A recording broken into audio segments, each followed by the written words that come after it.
where do you see the Texas and Houston economy, and let's bring in China. Okay. So we hear a lot about declining growth, massive unemployment in China, sort of instability in the Chinese economy. What does that mean to us in the United States? And bring it down to Texas, and then bring it even down further to Houston. All right, so we're going to go from China to Houston in 30 seconds here. China, as I said, responsible for half of global growth, so a key lever in that demand equation right now. So I get very concerned about China, actually, because we simply can't completely trust the data. All economic data is subject to interpretation, revision, and re-benchmarking, but China is still a bit of a black box. And when I think about China, missing their growth target at 7%, admitting they're below 7, now 6, maybe 5 if you're a China pessimist, worse than that. They're a highly leveraged economy. A generation ago, essentially zero corporate debt. Now they're up to 250% debt to GDP ratio, on par with the US and other advanced economies. But the US and other advanced economies have gone through real-world stress testing. China has not. And so my concern there is that China does crack at some point. All economies crack. Right next door to China is Japan, the world's now third largest economy, 400% debt to GDP ratio, and so leading the world in debt. And that economy is not going anywhere. So you have a slowing economy that's levered up. You have an economy that's really linked at the hip right next door that's highly levered, going nowhere. That's an uncomfortable situation. So when I do get worried about global issues, I think about China and Japan together. India actually is another story, very interesting demographic profile, growing a little bit faster than China. A generation from now, India will pass China as the world's largest economy. The demographics are there where they're simply not there in China to support ongoing growth. So right now, I think the global situation is okay. There's some risks out there. Okay, global situation helps the broader US economy, helps set demand not only for energy, but for everything else that Texas provides. Now, we're still getting people moving into the area. Article in the Houston Chronicle this morning talking about the in-migration into Texas, into North Texas, into Houston. Very, very strong. So economists call that endogenous growth. When we have a lot of people coming into an area, we get the hospitals, we get the school systems, road building, infrastructure, all the way down to grocery stores and dry cleaners. That's fairly sticky. You'll see some of the energy sector is going to lose some employees to elsewhere, but that part of the demographic profile is fairly sticky, and that does keep the ball rolling. So I think we've got a little bit of time here, as long as we're seeing oil prices stabilize. Maybe some of the lagged effects of the downdraft take another 6-9 months to work through, but at $40 and above, at least there's a cushion out there from oil and a cushion from that endogenous growth story in Texas. So I think we can certainly avoid the huge downdraft, and we are going to avoid the huge downdraft that we saw in the mid-1980s. That doesn't mean local pain. We're obviously seeing that, auto dealers, home sales, commercial vacancy rates, things like that being affected. But I think this is a different animal, and it's a slightly different river we're crossing this time compared to the 1980s. Mr. Carlin, China. So China, by the way, if I'd remembered that we weren't going to have a table in front of me, I'd have spent more time on my socks this morning. But I have to break that in because that was a really smart sounding comment, and this isn't going to be real smart. But on China, so the way we think about China, 1 million barrels a day of demand growth, I'm going to break China down into, we think about China as 300,000 or 400,000 barrels a day. We think about Asia generally as developing Asia is kind of 650,000 barrels a day of that 1 million barrels a day of growth. The rest of it's the developing world and very, very small amounts of growth in the OECD. Now, we didn't see that last year. We saw big growth in the US because low prices spur SUV sales, and the US consumer is not very smart, doesn't have good memory, whatever. But you saw big demand growth in gasoline here in the US because of low prices. There was a lot more price elasticity than we believed to be possible. So we care about China and the idea of Asia kind of collectively having A downdraft is a big deal if you're thinking about global demand, right? So how does 1 million barrels a day of growth go to 500,000 barrels a day or less? It's if you have a problem in Asia, right? That's a big deal. What we're seeing in China today, and I echo the data quality out of China isn't particularly good, but what we see is really significant gasoline demand growth and almost no distillate growth. And so we're a little skeptical of the numbers, but that's what the numbers are showing us, and that would be consistent. The distillate side would be more consistent with slowing GDP, right? Because distillate growth ought to be very correlated with economic growth, and then the consumer is becoming a bigger piece of China, and you're seeing that in the gasoline consumption. So China is really hard to figure out, but in aggregate, Asia is the driver of our global oil demand growth model. Matt, a question for you. What positive developments have you seen come out of the circumstances we've been in for the last 12 plus months? I'm glad you didn't ask me about China. So. Positive developments. First, I'd say if you go back to that sort of 10, 11 to 14, late 14 timeframe, the emphasis of the service companies was growth and getting capacity out there. So they were adding locations and people without regard to cost. There wasn't a need to be efficient.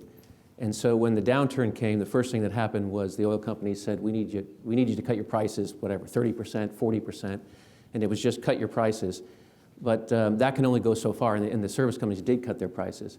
But to really create margin and to survive, there's been a big push both on the service company side and the E&P side to use technology and basically look at everything in the cost structure, whether it's supply chain, just overhead, technology, but look at everything and how can we reduce costs to do better in a what could well be a lower for longer commodity price environment. And so I think one of the positives, and we've heard this from a number of companies saying that they've gotten much more efficient. They have cut their costs, not just layoffs. I mean, there's been that, just reducing capacity, but they've become a lot more efficient in how they run their businesses typically. I've heard people make the comments that 60 is the new 90. So many of the oil companies and service companies can actually make money at $60 oil when it used to be 90. On the offshore side, there was an article in Upstream that talked about BP Mad Dog 2, the big offshore project. They ended up re-engineering it to cut costs 50%. And they now think that they'll make better money at $60 oil than they would have at 100 under the original cost structure. That's one example. We had a conference in Las Vegas, 2 weeks ago, and we had a Shell executive on the panel who said that deep water is very project and resource specific. They're making money under $40 oil at some of their deep water plays. So it's both land and land and offshore, where everybody's looking at how do we save money, how do we cut costs, and the best way to do that is technology. We still see companies, even in the downturn, like Schlumberger investing in new drilling rig designs, trying to come up with a better way to approach drilling to make it more efficient. Nabors is investing in new designs. C&J in the pressure pumping side is still spending money on R&D. So everybody realizes we've got to do better in a lower price environment. So when things do get better, a lot of these efficiencies that are being incorporated now ought to make the business much more profitable when things do get better. Lastly, I have heard the comment too that at least for some time, the sort of winnowing out process that's going now to weed out the weaker competitors will probably make for a more disciplined, better market for those who stay around and make it through this downturn. So there's some positive developments. I can add one to that. It's a bit of a slim read, but it's worth talking about. There is some discussion now, some talk now about energy companies reconsolidating in Houston. It's a zero-sum game, so it means someone else is losing. But with a little bit of a weaker commercial real estate market around, so you can negotiate a pretty good lease right now. There is some capacity to consolidate, to bring some employees back in. And that is I'm going to call it a small offset, but at least it does fall into this positive camp here. Great, thank you for that. Dave, you hear a lot about storage and inventories, and I noticed nobody talked about that. What's the real truth about storage and inventories, and are all our storage facilities full? We got no place to put the oil, so it's sitting in tank cars, And what's the future of that? And sort of where are we in this sort of? Yeah, so a this good question. So there's been two pieces of inventories in the news recently, and I won't name names, Goldman Sachs, about guys who have said storage was going to fill. So let's put some numbers on that. There's the DOE calculates it, and they publish updates every 6 months. So there's 540 million barrels of tank and cavern storage capacity for crude oil in the United States. That's taken nameplate capacity, haircutting it at 18%. So that 540 is a really good, workable, operable capacity number. So the U.S., so the weekly inventory number yesterday reported 520 million barrels of crude inventory. So you say, my gosh, we're close to full. 540 operable capacity, we just reported 520, except that 520 million barrels that gets reported has 132 million barrels of line pack. Crude that's not in tanks. It's inventory, but it's not in tanks. So unless you actually do about 30 seconds worth of additional work and subtract out the 130, you'll come to the conclusion that U.S. oil inventories will fill. There is no chance, unless we have a repeat of 08 and 09, that U.S. oil inventories fill. Okay? The second misnomer on inventories is the missing barrels, and the Wall Street Journal has been actually kind of writing about this here in the last couple of weeks, and the late Matt Simmons would be kind of on this stage, like railing on this as well. The idea that, so there's no question, we're oversupplied, inventories are high. OECD inventories, this is crude oil plus refined products, Western Europe, North America, developed Asia, we're 350 million barrels higher than we were 2 years ago. 350 million barrels above normal, right? That's a big number. Except if you take the International Energy Agency supply and demand numbers, for the last 2 years, we should have built 1 billion barrels of oil. So that implies, if you believe the supply and demand numbers, that there was 650 million barrels of inventory somewhere else that we're not measuring, which would be in the developing world. So if you believe that China, Russia, Sri Lanka, Bangladesh have the money to hold 650 million barrels of crude and refined products, then we're really oversupplied. The other question you'd have to ask is, why in the world would they have that much infrastructure? Right? That's 8 Cushing, Oklahomas. Right? A million barrels of storage in Cushing costs $20 million to build, so $20 a barrel of brownfield inventory capacity expansion. It's much more if you're building greenfield. Which developing country had the dough to build that much excess capacity in anticipation of this windfall of oil and products that can't be sold? The reality is that's a nonsensical analysis, right? The developing world didn't grow inventories at 2x the pace of the developed world, right? Particularly when you look at that, the developed world, the U.S. actually is where 70% of that inventory growth occurred.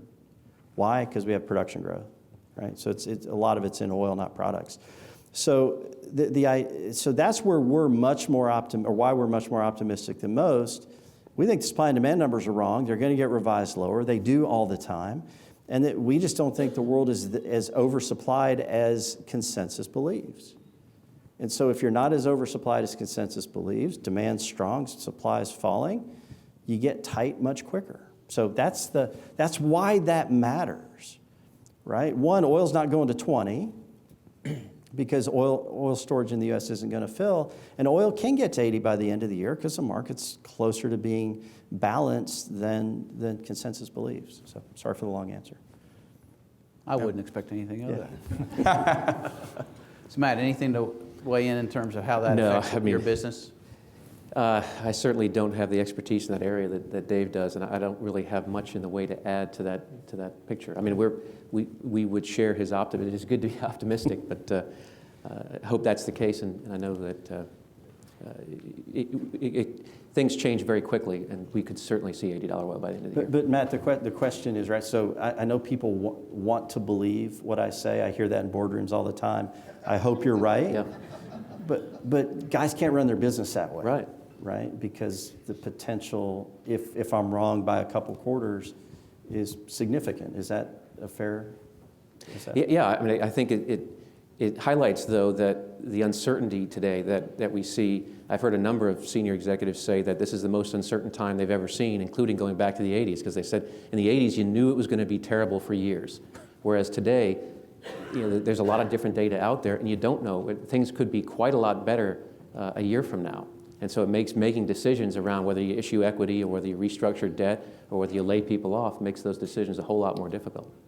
And so that's why a lot of people put off those decisions, and then we hear a lot of investors saying, well, hope's not a strategy, they need to make a decision to move on. Well, it's a reasonable decision to preserve some optionality if you can, but it's not an easy decision.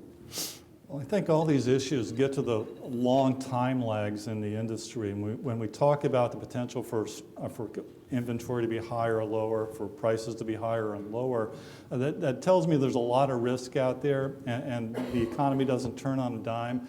And the reason why I think that this risk is going to take a long time to work its way through the system is because it is asymmetric. You know, if you're right with Dave and oil is going to be above 80, but you can't plan for it, you leave some money on the table, right?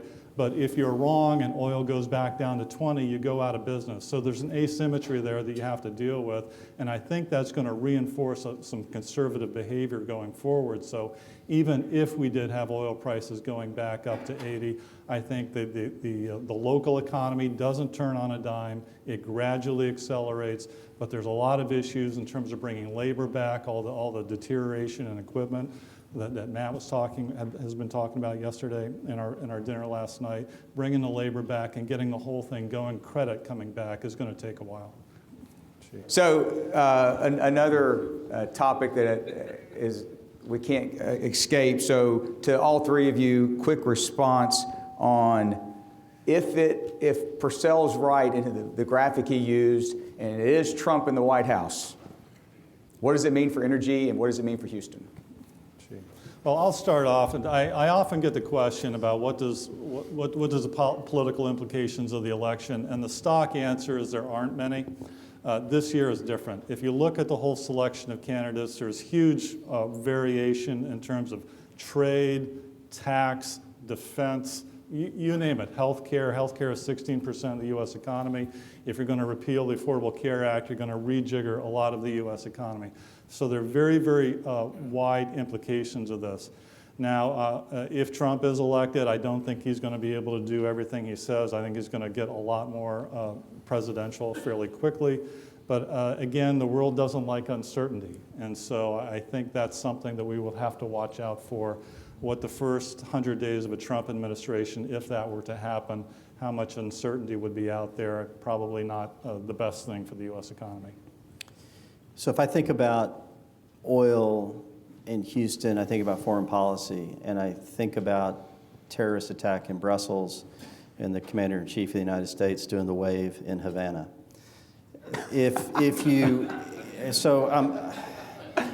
I'm in the opinion business, so this is my opinion, not Bobby Tudor's.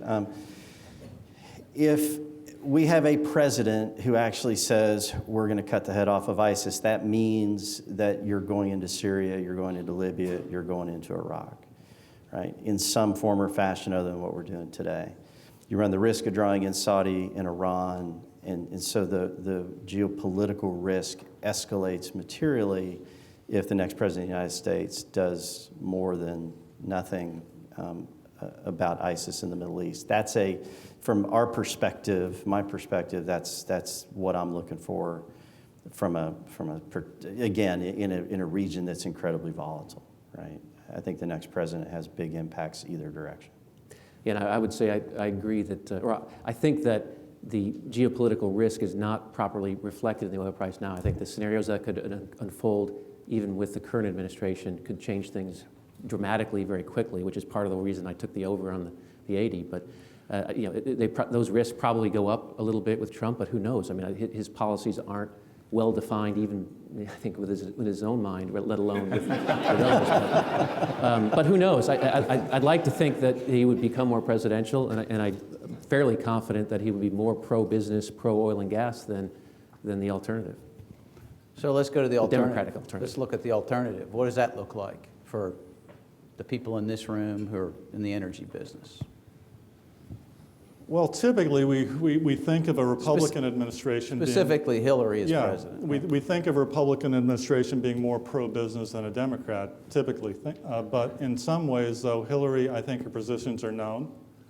They're not widely radical compared to the status quo, at least.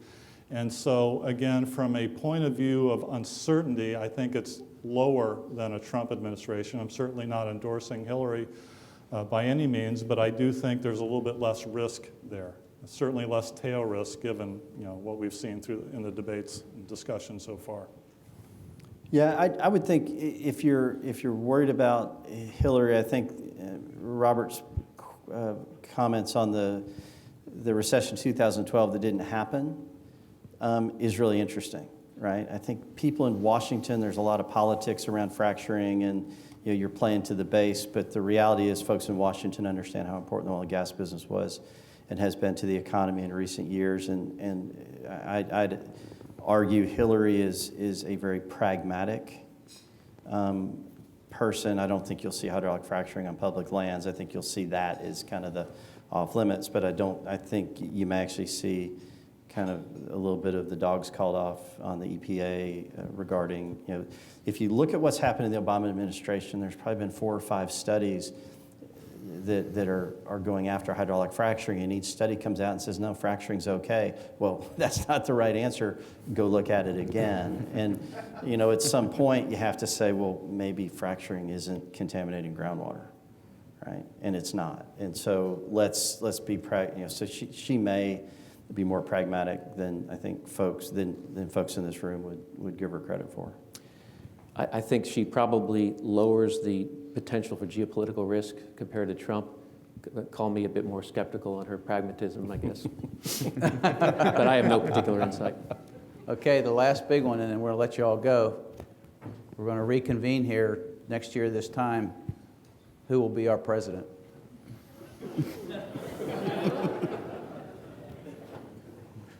I guess I'm going first. If you would have asked me that, people did ask me that a year or 2 ago, and I actually gave the nod clearly to Hillary Clinton. If you do any kind of economic modeling with regards to politics, and that's putting two batches of voodoo together, and you just get more voodoo, right? But two factors, economic factors: a declining unemployment rate 6 months before the election, and stable inflation. We have that. We're going to have that now. That favors the incumbent administration. So we've had 2 years of a Democratic, two terms of a Democratic administration. Favors the third. When we get 3 in a row, it actually flips the other way. So just from economics, that does favor Hillary. But I'm going to admit, and I would imagine that most other people in this room would have to admit too, that many other people in the room, that a year ago, Trump was a far outlier. I didn't take him that seriously, and he's right there now, and I think he is a very serious force to be reckoned with, and it's going to be a very, very interesting convention for the Republicans this year. So who's going to be president here? I thought I was going to get away with that. I'll go with Hillary. Yeah, I think she's unelectable. I'd love to say Cruz, but I think it's Trump. If I had to bet a lot of money, I'd probably put it on Hillary, but I can't bring myself to say that I think she's... I think there's a bigger risk on the whole indictment thing. My background is, a long time ago, I was in the military. I have some exposure to those issues. I think that's going to be a bigger issue for her. And I also think that those who look at it and say she's going to lose to Trump, and I'm by no means a Trump supporter, the pundits have been wrong. Everything has changed compared to what people thought, as you mentioned, Robert, not long ago. So I really don't. I mean, it's just a hard one to predict. So I'm going to say Trump. Okay, there you have it. And for the record, no one said Romney. So, all right, there we go. So, Or Biden. Yeah. I thought about that. Or Bloomberg. All right, well, gentlemen, thank you so much for your time and your thought and comments. So.